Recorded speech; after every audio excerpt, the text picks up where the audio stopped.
Hey my lovelies, welcome to my coffee table. I thought I'd make for a while, and too many things to do. I would make a video on my astronomy book collection, which has grown. I have 5 atlases to show you, and other what we could call references or dictionaries or encyclopedias of astronomy, which are different because there are atlases, and then there are books which go into more detail, which lack the larger maps on each constellation and what you can see. So we're going to review some atlases, and we'll also review some other astronomy books. These are all amateur astronomy books. Okay, so you might want to make it full screen so you can see a bit more detail. Okay, and I'm just showing you just what is out there. A few of these because I'm a bookseller on eBay, a few of these I've recently picked up for just $1. So including this one, Deep Sky Wonders and the Collins Atlas of the Night Sky, I got for $1 because the owner is retiring. So anyway, let's get to it. What sort of atlases do you want? I believe if you're an amateur astronomer, you need an atlas, guys. You need an atlas. I never had an atlas for forever, so it was a bit harder for me to see what I was actually looking at. You want an atlas rather than a guide. There are guides out there, and there are atlases. What are guides? Guides are the oldest sort of astronomy books. Things like this one here. This was my first astronomy book, Pocket Astronomy, James Muirden. A friend of my dad gave me this in 1990. And it always filled me with wonder. Look at that. Look, and back in the day, that was the sort of telescope you had. That was the best sort of telescope you had, a big fat 210mm reflector professionally made on a sturdy equatorial mounting. And he shows views through the scopes, what you can expect to see. And this I had, and I used to look at this, and I used to think, wow, this is, and it used to show upcoming, a sky diary, and I used to think, whoa, 87, that's a while ago, even though it was only 1990 at the time. And then I was like, oh, what's coming up next year? Oh, next year's, oh my God, it goes up to 91. That's the future. Damn, wow. But things like this, guides, see, they show you a bit about what's in each constellation, but there's no big maps. And sometimes these are even off a bit. They're not even in the right places always. So that's this English amateur astronomer. He's written a few good books. I'll show you another one of his later. So that's a guide. Now, that's not going to exactly show you what you're looking at. You need one of these, an atlas. So let's take them off the table as we go through. Let's look at the atlases then, get them off the table. A basic atlas is something like this. So it looks like there's 2 of them. Either there's Nortons, and you see on the table there's actually 2 Nortons.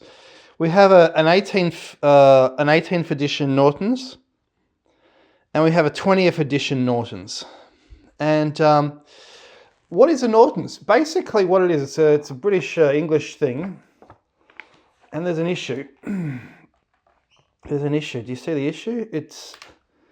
There's stars in there, in that gap, in there. It's a big problem. This is one of their maps. Another issue I have with Nortons is this.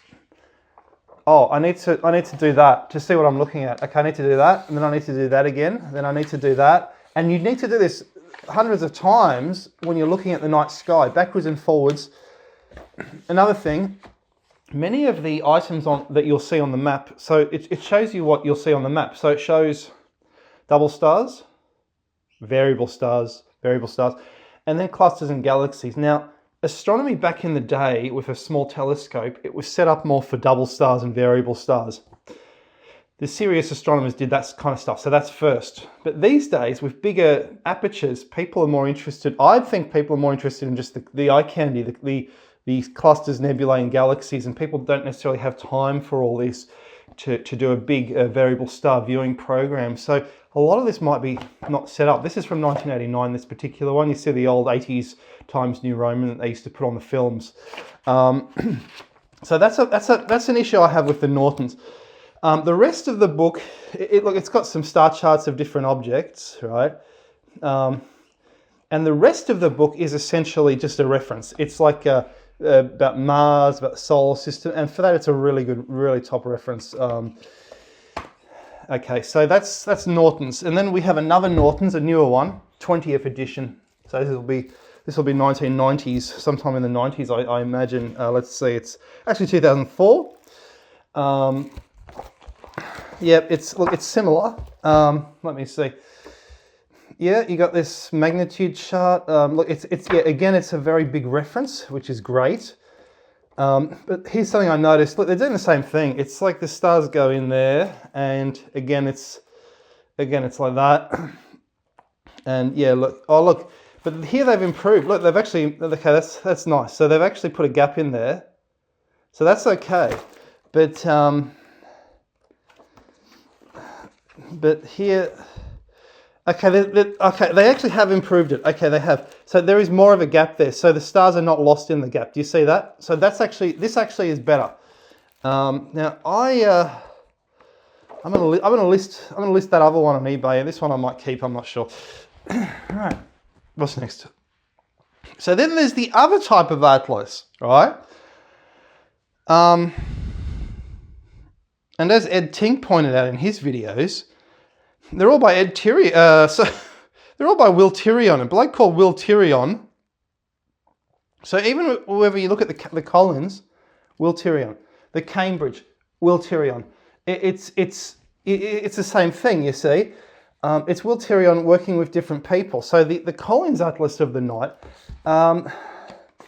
it actually seems quite. It's like whoa. It's like the maps are different. They have a different type of. I reckon it's more presentable. It might be a little bit better.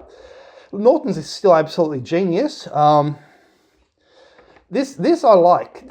It just feels good, you know. It just feels nice. Another good thing about it's got all the constellations. Oh, it's got a beautiful big moon. Oh, look at that. That's nice. This is a good atlas. Oh, that is a good atlas. Wow. 2008, 2009. Another thing I like about the Fornax. Yeah, Fornax is rich in galaxies. Check that out. It's amazing. So it's going to show you some of that. So this is more set up for the more modern observer who wants to see more deep sky stuff. I can see that straight away by flicking through the book. It's not too much on like hundreds of different variables and doubles, you know. Now, do you see what's happening here? Look at that. Do you see this? Do you see what's happening? These maps. These are very detailed maps, and there's lots of them. So we're going into a bit more. There's actually more maps. I think there's more maps than in Norton's. Yeah, look, we're up to 18 already. And look what we're doing. It's on the same page. It's on the same page. You don't have to rotate and turn the page, you see? It's right there. You just look at that. And that is typical of these Will Tyrion atlases. You just look at that. You don't need to do any of that. Brilliant. Oh boy, next. Woo! Okay, we've got another two Will Tyrions. We've got the Cambridge. It's a bit thinner than the Collins, and we've got another Cambridge. So it looks like this is a newer one. That's an older one. So this one seems to be from, let me see, 2003, and this one seems to be from, let's see now. This one seems to be from, where is it from, man? It is from 1991, and you can tell us by looking at it, can't you? Right, so again, look at that. That's something interesting. That's a mess. It looks almost astrological. It's okay. It's showing the constellations and all that. Okay, we've got the galaxies, the different types. And again, you've got this sort of thing happening. Now, it's a bit wrinkly, probably from being outside in the dew. This happened. I've noticed lots of these secondhand star atlases, they're a bit wrinkly. That will happen. So look up my dew hutch video, you know. And as you see, look, it's set out like the Norton's variables, doubles, and then the deep sky. So they were copying the Nortons with the early Tyrions. I don't know how far back the Tyrions go, but that's actually really nice. See, there's no rotating of the page. There's no stars lost in there. That's nice. I like that a lot. And there's quite a lot of maps as well. Look, we're up to 18 already. Whereas with the Nortons, let me fish out the Nortons again. How many maps were there? Okay, we're up to 15, 16. That's it. Galactic chart. I reckon there's a few more maps in the Tyrion, and that's partly why we're looking at. The problem with the Nortons is we're looking at the whole sky. If you're in the southern hemisphere, what you'll actually do is do that. You'll turn the sky looks like that, so you'll turn it upside down. So I've been using this, and then recently I bought the others. I just picked them up cheap because of. Anyway, next we'll Tyrion. Let's have a look. So yeah, it's let's see. I haven't even looked at this really. It seems quite nice. It seems a bit like set out a bit like the Nortons. Now you don't have those funny weird constellation maps like in the older one. In this Cambridge version, the other one is the other one's also Cambridge Star Atlas is also Cambridge. So you have these for starters, and then you have you start to have the constellations chart. Okay, so it's a lot of detail. This one is a lot of detail. This one's constellation oriented. It's like zoomed in. That's interesting. This one is not so good. It doesn't have those. This particular one doesn't have those big charts like that, and then all the information. So this particular one, this sky guide, it's not an atlas. You see that it's not an atlas. That's an atlas. That's not an atlas. You see the difference. What's next? I saw this book, and I thought, wow, that's amazing. Deep Sky Wonders, and I just had Sky and Telescope. Wowzers, this is from 2011. This is like, wow. It's basically all about how to find the galaxies, and we'll show you a photo of the galaxy as well. This is incredible.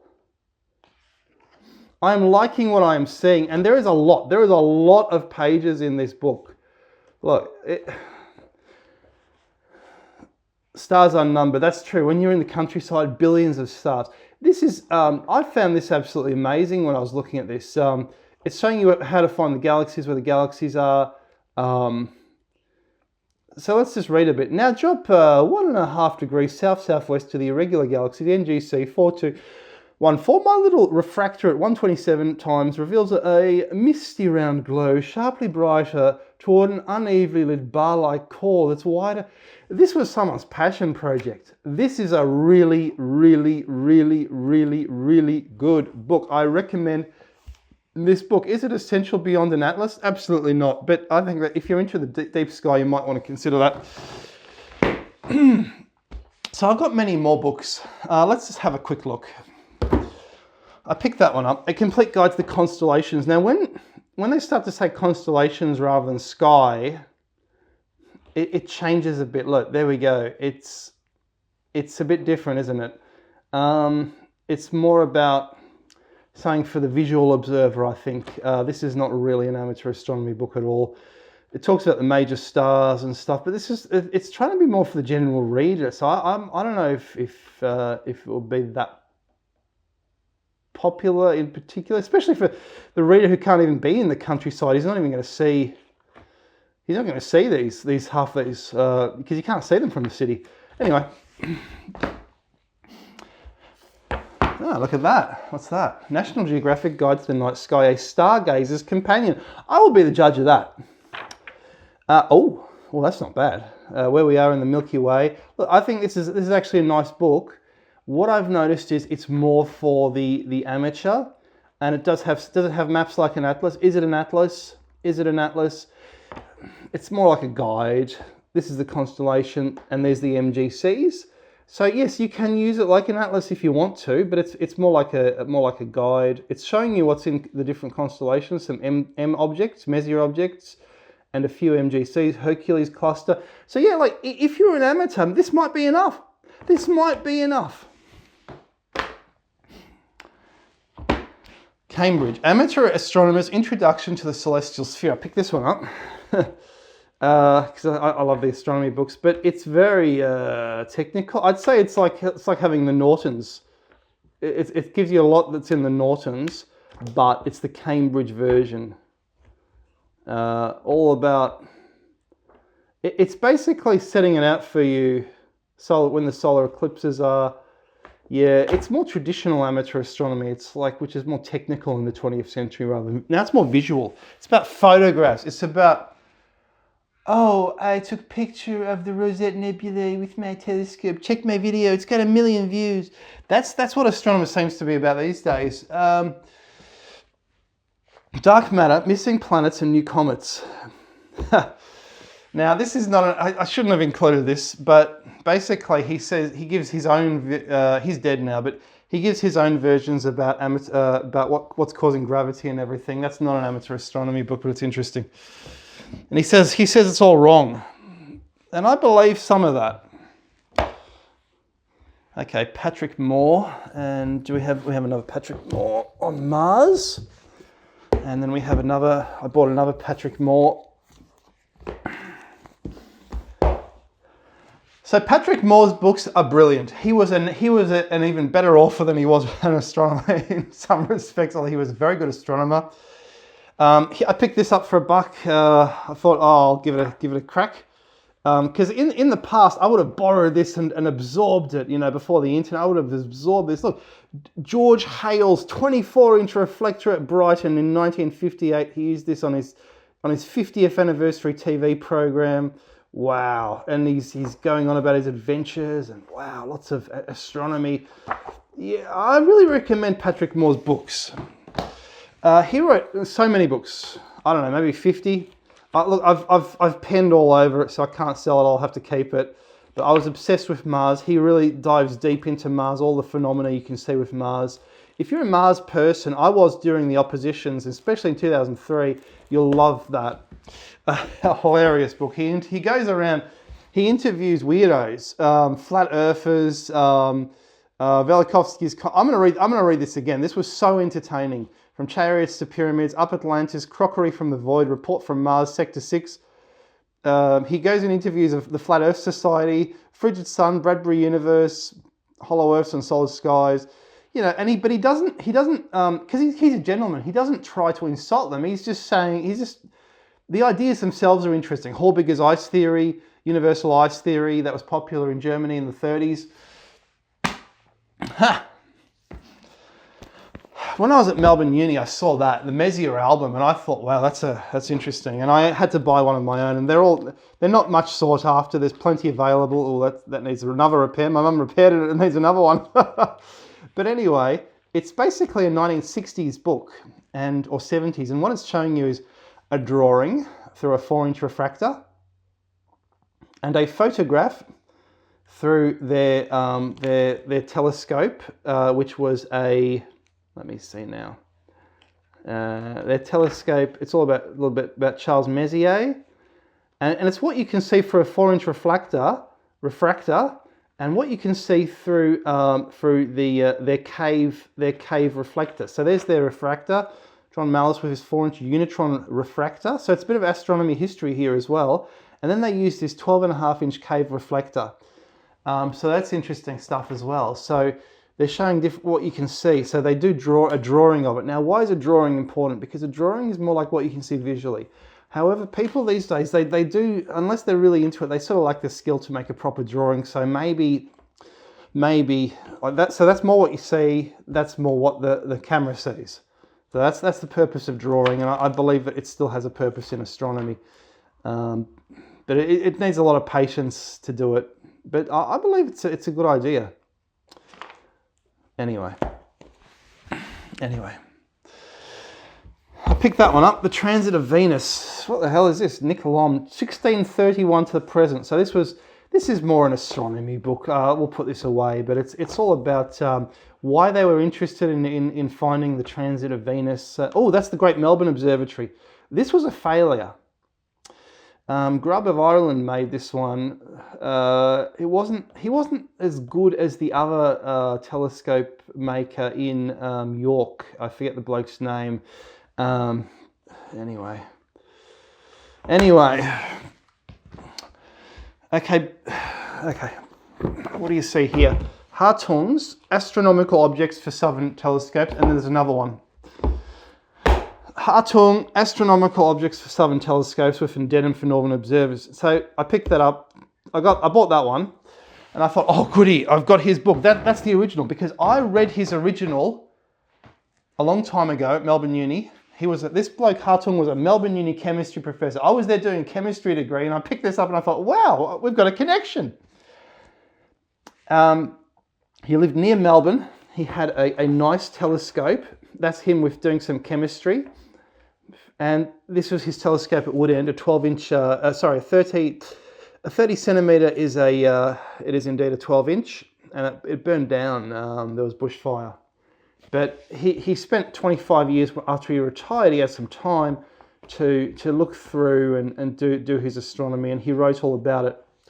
In this edition, it's got the same cover as the original. It's not the original. It's been revised by two people, I think, like Melbourne Uni Press at the Anglo-Australia Observatory, and they've changed it. So when you read these descriptions, they have changed them. They will say things like, Hartung said it was blah, blah, blah, but actually it's more like this color.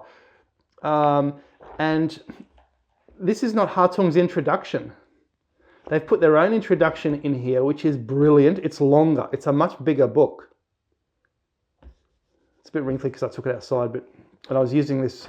That is a great book to have. It's an updated, changed. It's no longer, I wouldn't say, yeah, it's Hartung's objects, but it's not by Hartung anymore. So just bear that in mind. That one is. That's Hartung's. So these blokes thought that if we release Hartung's the way he wrote it, he wasn't a professional. This was written by professionals for amateur astronomers. So that's why they thought they had to change it. But that's genius. But this is also good. This is the original. This is the Hartung's original. I was very happy to find this on the shelf because it's hard to get the original. And it looks like it's never been taken outside in the dew. So that's the original. So I might hold on to that.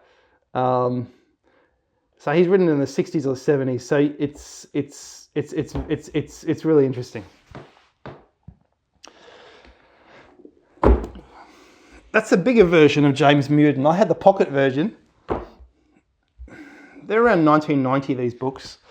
That's the better version. It's more like a guide, and you actually have maps. Oh, sorry, you have maps. And so I've been ticking off his version of what the objects of certain objects, you know. I saw that. Oh yeah, tick that off. See what he says about it. Oh yeah, you know. So in that way, it's a guide, and this can show you more information than an atlas. So you might want a guide and an atlas. You see. There's also a Patrick Moore version called The Amateur-Astronomy. I don't have that. You see how many books I've got? Let's see what this is. The Constellations, An Enthusiast's Guide to the Night Sky, introduction by Isaac Asimov. So I bought this because it sells, but so I'll probably sell this. But let's see what it's all about. Ursa Major, Stellar Spectra, Canis Major, Orion, Monoceros, Gemini, Hydra, Virgo. It's really about an in-depth. I'd say this is an encyclopedia of the constellations, the history of the constellations, and what's in them. So this is if you're really in depth. So that's for amateur astronomers. But that's really in depth. Okay, what's next? Pick over. I shouldn't have included this. Pick over. I wrote a bunch of books about. This is all about different types of stars. So if I wrote all over this, unfortunately. But if you're interested in stars, there you go. Oh damn! So many books. Whew. Right. What do you make of this? A complete manual of amateur astronomy. Yeah, so the Amazon articles say, I thought this was for amateurs, not for professionals. Why have I got this book? It has got amateur astronomy projects that few will ever do. Determining the longitude on Mars, there's a project for you. How to draw Mars. Disk drawings of Jupiter. Photographing Jupiter patrols.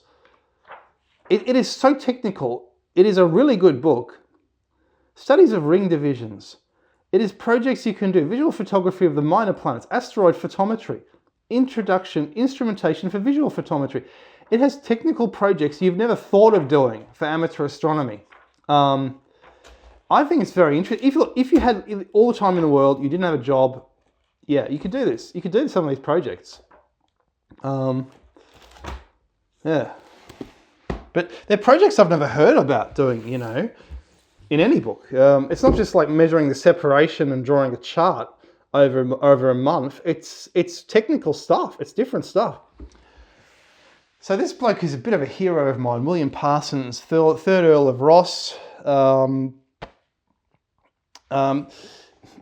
He had the biggest telescope in the world for 60 years.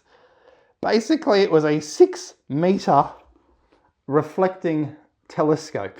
All right, that's his probably the 3-meter one over there.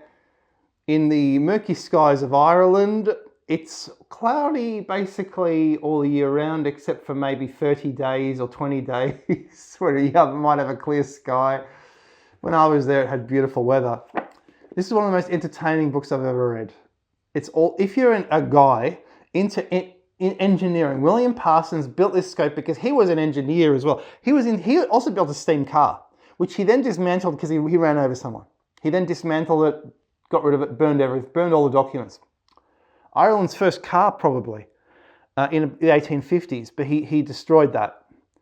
But he was really more interested in the engineering of the scope than the astronomy itself. This is a very good book. It talks about like the times, running the castle. This book is so interesting. All about his. I want to reread it. I just don't have time. Okay. I have a few of these Cambridge things. I bought them new. They're quite expensive. See if you can get them secondhand. The scientific papers of William Parsons. This is all his science papers that he released. So there's actually papers about building the telescope, if you're interested in telescope manufacture. Also, he made beautiful drawings. In my paper on the reflecting telescope and the philosophical transactions for 1840, there is an error I'm anxious to take this opportunity of correcting. So you get the gist of his papers. And he's drawn the spiral nebulas for the first time.